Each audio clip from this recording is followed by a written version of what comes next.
Nirupana 1. 1977 m. lapkričio 27 diena. Sekmadienis. Visi pasaulietiniai veiksmai atliekami siekiant užimti kiekvienos gyvos būtybės sąmonę. Vaisių kokybė tiesiogiai priklauso nuo sėklos kokybės, todėl itin svarbu įsiklausyti į gerus dalykus.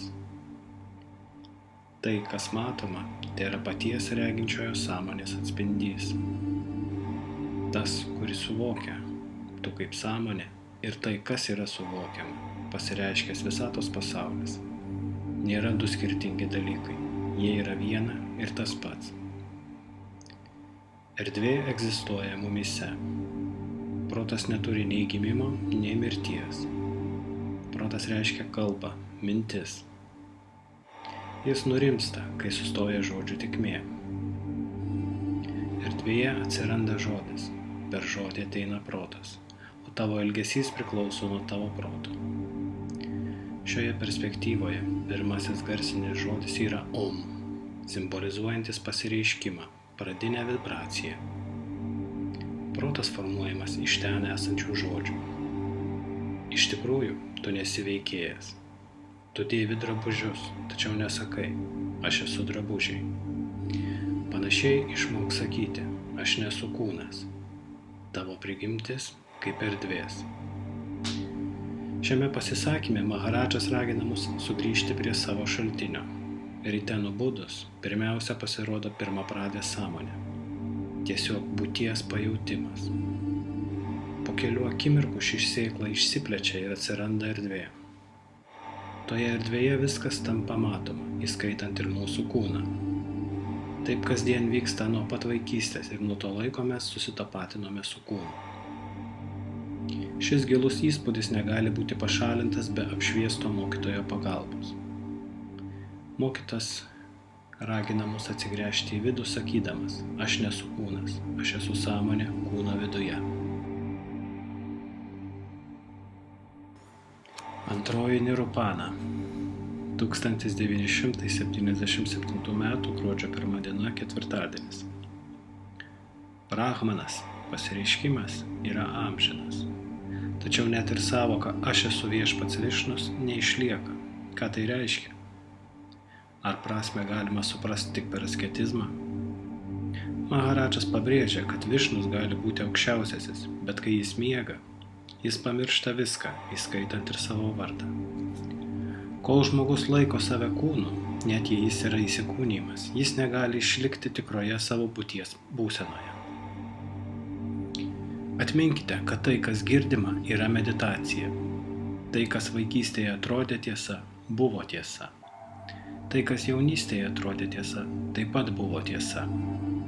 Tačiau galiausiai reikia suprasti, kad visa tai buvo visiškai netikra, nes praėjo su laiku. Išsivadavimas reiškia būti laisvam. Tai laisvė nuo mūsų pačių sampratų, nuo proto, intelekto ir vaizduotės pančių. Aš yra laisvas nuo sampratos noriu būti ir nereikalauja jokio išsivadavimo. Tas, kuris atpažino proto ir intelekto šaltinį, lieka laisvas nuo dėl kūno sąmonės kylančio vargo. Parabrahmanas, absoliutas, nepriklauso jokiai organizacijai. Visi kultai yra sampratos ir visos sampratos yra neišsamios. Kas yra guru žodis? Jis toks, tu nesi kūnas, tu esi sąmonė kūno viduje.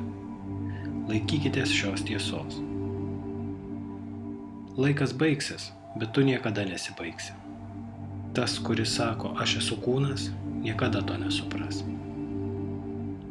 Kai nėra laiko, nėra pasaulio.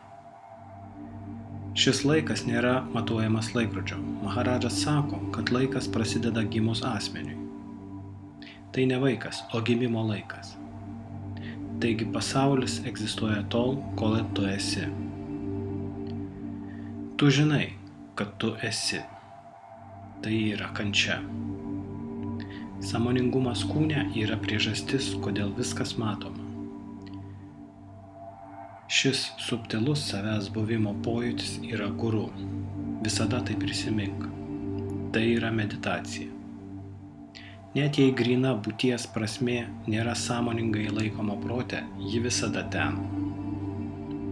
Laiko patirtis dingsta kartu su pasauliu, lygiai kaip baigėsi sapnas. Tas, kuris liudija visatos išėrimą, yra tikrai to vertas. Situacija panašiai miegantį žmogų, matantį sapną. Dvasingumo laiko gausite tik tada, kai jūsų protas bus ramus, todėl susikoncentruokite į tikslą. Krišna sako, tas, per ką pažįstamas pasaulis, yra mano prigimtis, lygiai kaip ir tavo. Maja, iliuzija, yra sunkiai suvokiama. Ji blokuoja kelią į savirealizaciją, nebent yra atsidavimas guru. Praktikuokite nedvejopą atsidavimą. Įsisavinkite žinojimą aš esu. Čia guru nėra fizinis asmuo, tai jūsų tyra sąmonė. Tai taip pat vadinama džnana.